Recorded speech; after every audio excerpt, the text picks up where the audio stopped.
มื่อปทุมพรจัดกองประชุมขับเคลื่อนเขียวสะอาดงามตามุ่งสร้างเมืองน่าอยู่และยืนยง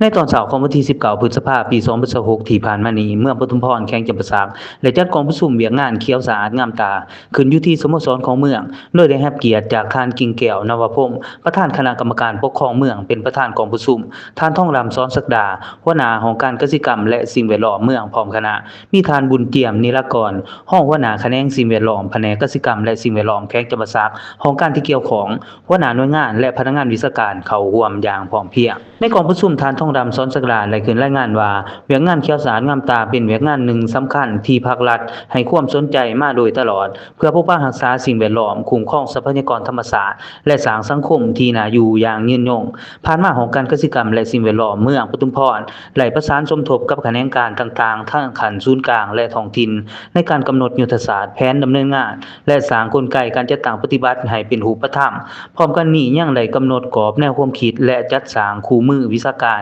เพื่อนำใส่เขาในการขับเคลื่อนเวียกงานเขียวสะอาดงามตาให้ควบคุมทุกภาคส่วนตั้งแต่ครัวเรือนบ้านโรงเรียนของการภาครัฐเอกชนจนถึงตัวเมืองและเทศบาล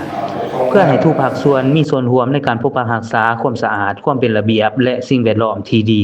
จุดประสงค์สำคัญในการขับเคลื่อนเวียกงานนี้แม่นเพื่อพัฒนาแนวทางของภาคและแผนพัฒนาเศรษฐกิจสังคมให้เชื่อมโยงกับการอนุรักษ์สิ่งแวดล้อมร่วมมือกับการปรับเปลี่ยนดินฟ้าอากาศคุ้มครองขี้เหงื่อแก้ไขน้ำเปื้อนและสร้างสถานที่สาธารณะให้สะอาดสวยงามเพื่อมุ่งสู่การพัฒนาแบบสีเขียวและยืนยง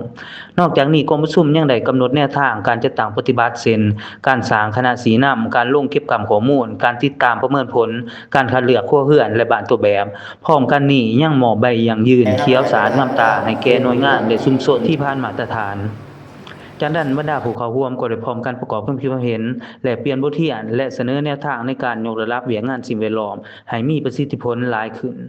ในตอนท้ายท่านกิ่งแก้วนวพงศ์ประธานคณะกรรมการปกครองเมืองได้ให้เกียรติอบรมตัวกองประชุมโดยเน้นให้ทุกแขนงการและประชาชนร่วมมือกันรักษาสิ่งแวดล้อมสร้างความสะอาดและความเป็นระเบียบเพื่อพัฒนาเมืองปทุมพรให้กลายเป็นเมืองสีเขียวน่าอยู่และยืนยงในอนาคต